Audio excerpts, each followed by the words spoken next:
이제는 우리 한국 교육에 있어서 어떤 문제를 우리가 집중적으로 보아야 하는지 하는 것을 이야기해 보겠습니다.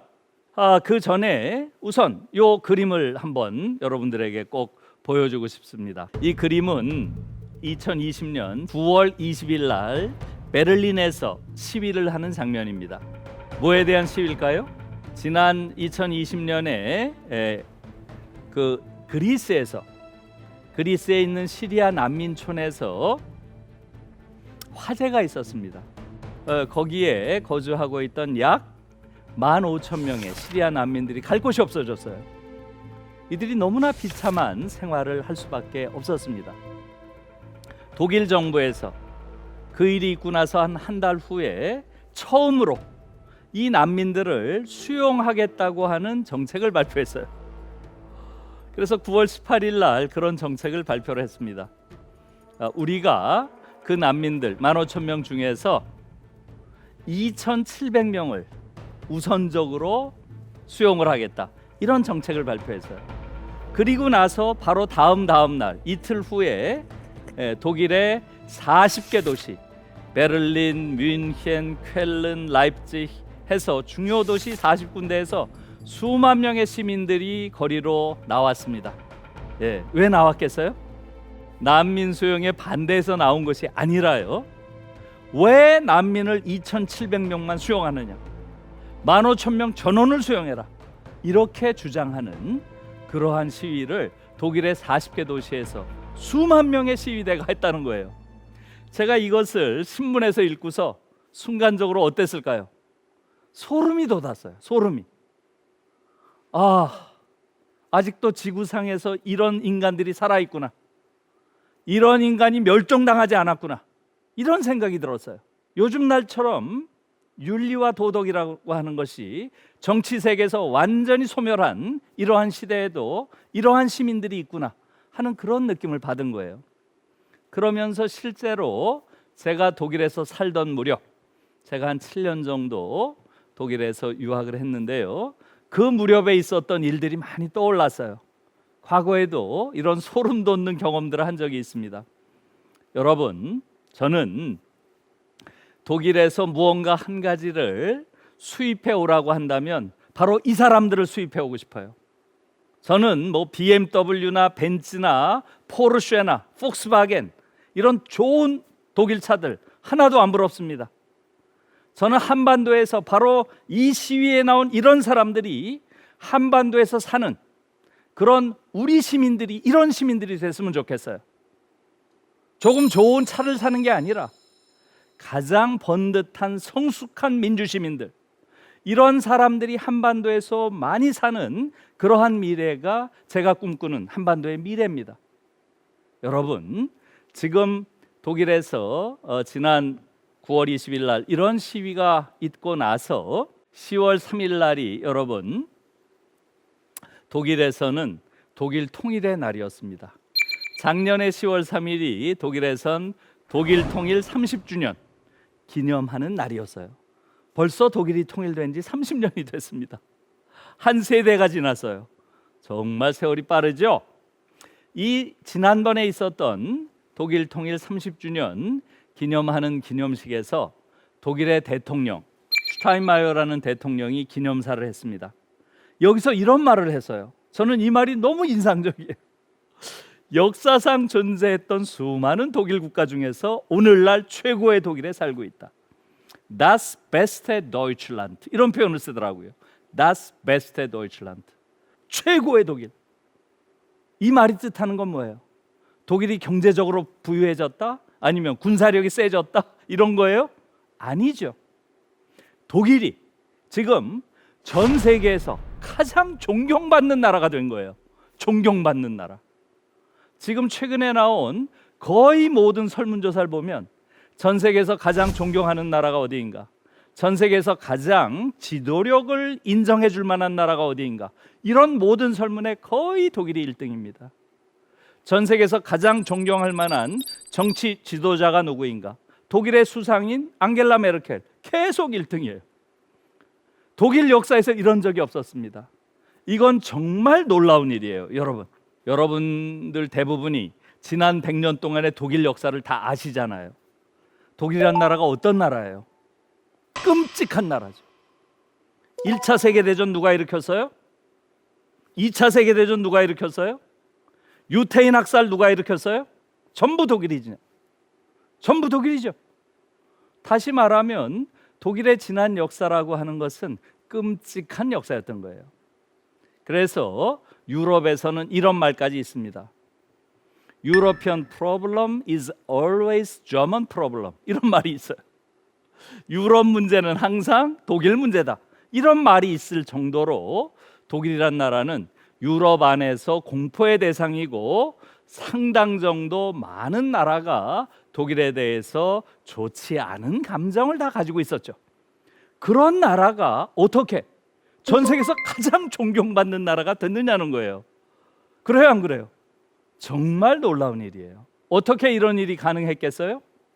이것이 오늘 제가 여러분들과 이야기하고 싶은 핵심적인 이야기입니다. 어떻게 지난 100년 동안 가장 공포의 대상이자 가장 많은 사람들이, 특히 가장 많은 유럽인들이 가장 좋아하지 않았던 그러한 독일 혹은 독일인들이 오늘날 가장 존경받고 가장 성숙한 시민이 될 수 있었을까 하는 거예요. 바로 교육을 통해서 사람을 바꿔냈기 때문에 가능한 겁니다. 여러분, 지금 9월 20일 날 베를린에서 저 시위하고 있는 저 사람들과 또 과거의 독일인을 한번 비교적으로 떠올려 보세요. 과거의 독일인 하면 독일 사람들의 스테레오타입, 즉 아주 전형적인 그러한 모습은 뭡니까? 하일 히틀러 하는 사람들 아니에요. 하일 히틀러, 그렇죠? 권위적이고 억압적이고 경쟁적이고 고리타분한 이러한 사람들이 독일인들의 전형적인 상이에요. 이미지. 그런데 오늘날 지금 저 독일인들은 완전히 다른 인간인 것이죠. 어떻게 이게 가능했을까 하는 거예요. 가장 권위적이고 억압적인 이러한 시민들이 어떻게 오늘날 가장 성숙한 민주시민이 됐을까, 이겁니다. 그래서 오늘 제가 말씀드리고 싶은 것은 독일에서 과연 어떻게 했길래 이렇게 성숙한 민주시민들을 길러냈을까 하는 그 비결을 우리가 지금 한번 엿보고요, 그걸 통해서 한국 교육이 앞으로 어떻게 변해야 될지 이것을 이야기해보고자 하는 것입니다. 이 아이들이 어디서 왔을까요? 여기서 왔겠죠. 이거 보세요. 예, 아주 어린 아이들이 데모를 하죠. 정말 이것은 한국에서는 보기 힘든 그러한 풍경이죠. 제가 처음에 독일에 갔을 때도 이런 모습을 보고 굉장히 충격을 받았습니다. 초등학생들이 거리에 나와서 그렇게 많은 시위를 합니다. 제가 처음에 독일에 갔을 때가 1990년대 초반이기 때문에 그때는 주로 초등학생들이 나와서 하는 시위가 이런 거였습니다. 아마존을 살려내라, 이런 걸 많이 하더라고요. 아마존을 살려내라. 그 얘기는 뭐겠어요? 자연 생태계가 무차별하게 파괴되고 있다. 아마존은 뭐예요? 지구의 허파라고 하죠. 이 지구의 허파라고 하는 아마존이 죽어간다. 이것을 살려내라. 이런 걸 아이들이 나와서 시위를 하더라고요. 조금 지나니까 이 아이들이 아웅산 수치를 석방해라, 이런 데모를 해요. 좀 충격받았어요. 이건 상당히 정치적인 데모잖아요. 여러분, 아웅산 수치라고 잘 아시나요? 미얀마라고 하는 나라가 있죠. 그 나라에서 1990년대 무렵에는 이 아웅산 수치가 그 나라의 민주주의를 상징하는 인물이었어요. 군인들이 이 제야 지도자를 가택연금을 해놨습니다. 거기에 대해서 독일의 초등학생들이 나와가지고 말하자면 가택연금되어 있는 정치인의 민주적 권리를 인정하라고 시위를 하더라고요. 정말 충격받았습니다. 나중에 알고 봤더니 독일의 이 초등학생들이, 여러분들 앰네스티 인터내셔널이라고 혹시 들어보셨나요? 국제 사면위원회라는 거예요. 이것은 전 세계적으로 양심수, 정치범, 사상범 이러한 사람들을 지원해 주는 기구입니다. 유엔 산하에 있는 아주 중요한 기구예요. 이 기구에 가장 많은 기부를 하는 그러한 초등학생들이 독일 초등학생들이래요. 놀라운 이야기죠.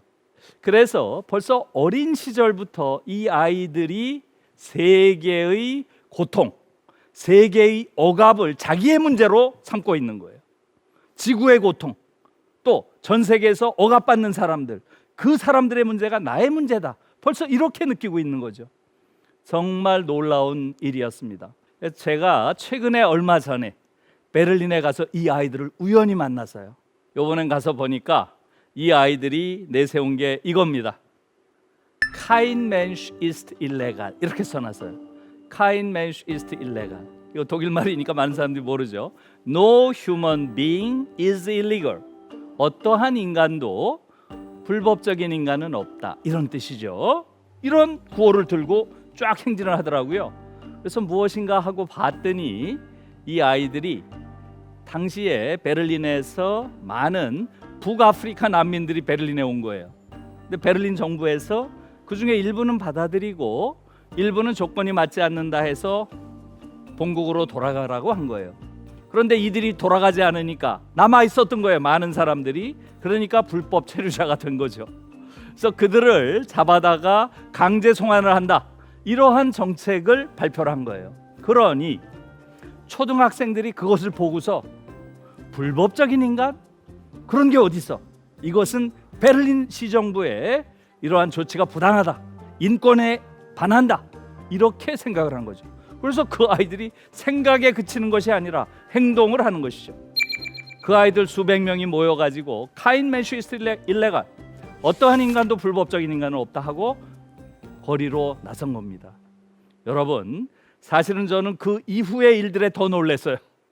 그 아이들이 이런 데모를 하니까 베를린 교사회에서 교사들이 바로 성명을 냅니다.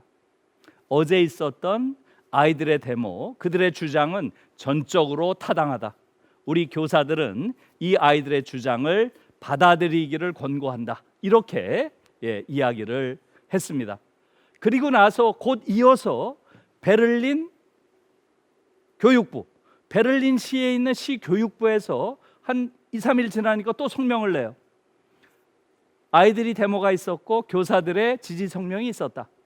우리 베를린 시 당국에서는 이 아이들의 주장과 교사들의 주장이 타당하다고 생각한다. 그러니 베를린 시는 난민들에 대한 강제 송환 계획을 철회하라, 이렇게 주장을 하더라고요. 그러니까 베를린 시에서는 바로 철회는 안 하고 이 계획을 유보한다는 걸 며칠 후에 발표를 하더라고요. 정말 이 일련의 과정을 보고 제가 놀랐습니다.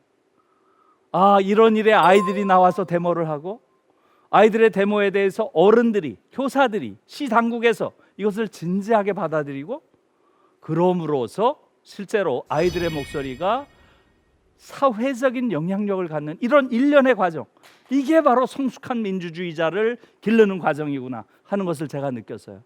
놀라운 이야기죠. 바로 어렸을 때부터 이러한 교육을 받았기 때문에 이 아이들이 조금 전에 본 것처럼 왜 난민을 2,700명만 받느냐, 15,000명 전원을 받아야지, 이렇게 생각하는 사람들이 많아진 거죠. 자, 그러면 독일에서는 어떻게 해서 이런 엄청난 새로운 독일인들을 만들어내는 교육이 가능했을까요? 여러분, 독일에서 과거의 독일, 히틀러의 독일, 그 시대에 우리가 봤던 독일인들과 오늘날 이렇게 다른 독일인이 탄생했다는 것은 그 과정에 뭐가 있었겠어요? 결정적인 전환점이 있었다는 얘기죠. 그 결정적인 전환점이 언제일까요?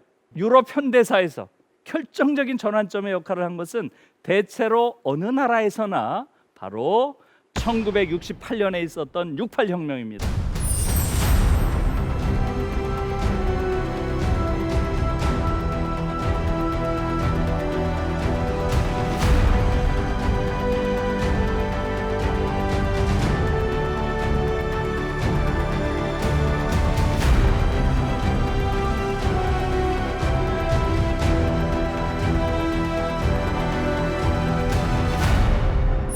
독일에서도 이 68 혁명이 결정적인 전환점이었고요.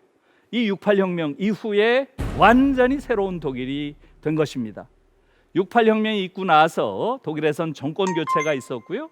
이 정권 교체를 통해서 완전히 새로운 독일이 생성되기 시작했고요. 그 과정에서 1970년부터 본격적으로 교육개혁을 하기 시작했고요. 이 교육개혁을 통해서 새로운 아이들이 자라나기 시작했고요. 이 새롭게 자라난 새로운 독일인이 새로운 사회를 만들기 시작한 겁니다. 이게 오늘날의 독일이다 하는 거예요.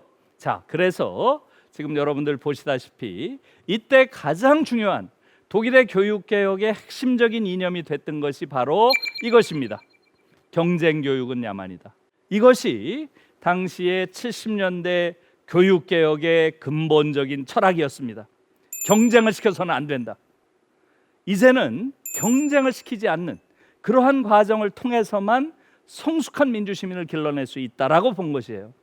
자, 우선 왜 경쟁교육을 이렇게 문제 삼았을까? 이게 좀 궁금하지요? 여러분, 68혁명 이후에 독일에서는 가장 큰 문제가 과거 청산의 문제였습니다. 과거 청산. 우리가 오늘날 독일 하면 과거 청산 잘한 나라다 이렇게 알고 있죠? 그래서 항상 일본이 과거 청산 못했어 이렇게 얘기할 때 독일을 봐라 이렇게 얘기 많이 하죠? 예, 이것은 68혁명 이후의 독일입니다. 사실은 68혁명 이전까지는 과거 청산이 거의 안 된 나라였어요. 독일도 오늘날 일본과 비슷합니다.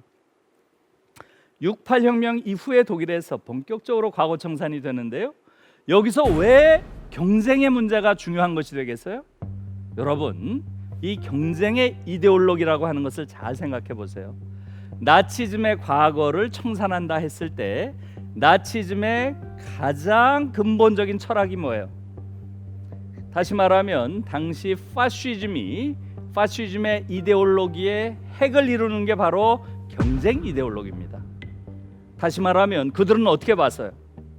이 세계라고 하는 것은 하나의 거대한 정글이고 그 안에서 적자 생존, 약육강식, 자연도태가 작동하는 것이고 그 속에서 강자가 약자를 지배하는 것이 당연한 일이고 우월한 자가 약한 자를 지배하고 약탈하는 것이 정의로운 일이라고까지 생각을 한 거예요.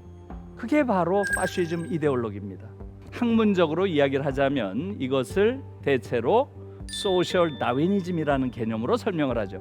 이것이 바로 당시의 제국주의 사회학의 핵심이 됐던 것이고요. 그래서 이것을 극복하기 위해서는 이러한 소셜 다윈이즘의 핵심적인 원리가 뭐예요? 바로 이 세계를 하나의 거대한 경쟁의 정글로 보는 이러한 관점을 깨는 것이죠. 그래서 독일에서는 바로 지금 말씀드린 대로 과거 청산의 일원으로서 바로 경쟁이라고 하는 이데올로기를 근본적으로 극복하지 않으면 안 된다고 생각을 한 거예요. 그래서 1970년부터 경쟁을 시키지 않았습니다. 그래서 이때부터 독일 학교에서는 등수도 말하자면 석차도 없습니다. 지금도 마찬가지예요. 아이들을 비교해서 몇 등 줄 세우게 하는 것, 이것은 도저히 교육적으로는 있을 수 없는 일이라고 생각을 하는 게 독일 교육입니다. 그러면 대학 갈 때는 어떻게 하느냐? 어때요? 대학 입학 시험도 없고요. 고등학교 졸업 시험만 보고, 이 고등학교 졸업 시험을 붙으면 누구나 원하는 대학, 원하는 학과를 원하는 때에 갈 수 있게 다 열어놓은 거예요. 여러분 상상해 보세요. 우리로선 상상 자체가 안 되죠. 상상돼요, 안 돼요? 안 되죠. 그게 지금 오늘의 독일인 것입니다. 다시 말하면 경쟁 교육을 야만이라고 보고 경쟁을 최대한 시키지 않음으로써 그 사회에 있는 모든 구성원들이 굉장히 높은 자존감과 정체성을 가지고 살 수 있도록 한 거예요. 이것이 오늘의 독일을 만든 핵심적인 말하자면 요인입니다. 자, 그러면 경쟁을 안 시키면 아이들의 수준이 떨어지는 거 아니냐? 많은 사람들이 그런 말 하죠. 그렇습니까? 지금 독일이 학문적인 수준이 떨어집니까? 그래서 경제적으로 뒤처진 나라가 돼서요? 아니죠. 여러분들 노벨상에서 학문 분야 노벨상을 한번 따져보세요. 독일은 오히려 70년대 이후에 학문 분야 노벨상 수상자가 더 늘었습니다. 독일의 학문이 떨어져요? 천만의 말씀. 독일의 학문은 지금도 특히 인문사회과학 분야는 전 세계 어느 나라보다도 수준 높은 학문을 구가하고 있죠. 그것은 경쟁을 안 시켰음에도 불구하고 그렇게 된 게 아니라 바로 경쟁을 안 시켰기 때문에 아이들이 깊은 사유를 할 수 있게 된 것이고, 그걸 통해서 높은 학문적 수준을 유지할 수 있게 된 겁니다. 여러분, 우리나라를 보세요. 이렇게 살인적인 경쟁을 시키고 있는데 지금 우리 정도의 경제 규모와 민주주의 수준을 가진 나라에서 학문 분야 노벨상이 한 명도 없는 나라예요. 많은 사람들이 경쟁 안 시키면 하향 평준화되지 않느냐, 그건 터무니없는 말입니다. 우리나라 교육에서 하향될 교육이 어디 있어요? 더 이상 어떻게 하향이 돼요? 자, 그래서 지금 여러분들이 본 것처럼 이 경쟁 교육은 야만이다라고 하는 이러한 원리에 의해서 독일 교육이 진행이 된 것이고요. 그 다음에 68혁명 이후에 교육계에서 중요한 것은 바로 비판 교육입니다. 이것도 지금 한국 교육에선 전혀 없는 그러한 교육인 것이죠. 교육에 있어서 가장 중요한 것은 비판적 사유를 할 수 있는 능력을 길러주는 거예요. 그런데 지금 한국에서는 비판적 사유 능력을 가진 아이들이 없어요. 어려서부터 그냥 정답을 달달달달 외우는 아이들을 우수한 아이들이라고 하는 겁니다. 이것은 전형적인 파쇼 교육이에요. 그저 사유하지 않고 달달 외우는 이러한 교육이야말로 대단히 위험한 교육인 겁니다. 그래서 제가 어느 방송에서 비판 교육이 굉장히 중요하다 이런 말을 했더니, 그 당시에 그 독일 친구 있죠, 다니엘 린데만이라고 하는 친구가 있죠. 이 친구가 그 얘기를 하더라고요. 맞아요. 저도 학교 다닐 때 선생님들이 늘 첫 교시에 들어오시면 이런 말을 했어요. 절대로 내가 하는 말을 믿지 마라. 늘 내가 하는 말에 대해서 무엇을 비판할지를 생각해라. 그리고 그 비판을 제기해야 된다. 그 대신 항상 근거를 가지고 비판해라. 이렇게 얘기를 하더라는 거예요. 그러면서 이 선생님들이 꼭 하는 말이 이렇게 얘기를 하신대요. 죽은 물고기만 강물의 흐름을 따라 흐른다. 저는 이 이야기를 듣고 상당히 감동했어요. 죽은 물고기만 강물의 흐름을 따라 흐른다. 이 말을 한국 교육에 적용하면 어떻게 되겠어요? 한국의 교육, 이런 비판의식이 전혀 없는 이런 류의 교육은 그야말로 죽은 물고기를 양성하는 교육인 거예요. 이런 교육을 언제까지 할 것인가 하는 부분을 우리가 성찰할 필요가 있다, 이렇게 생각합니다.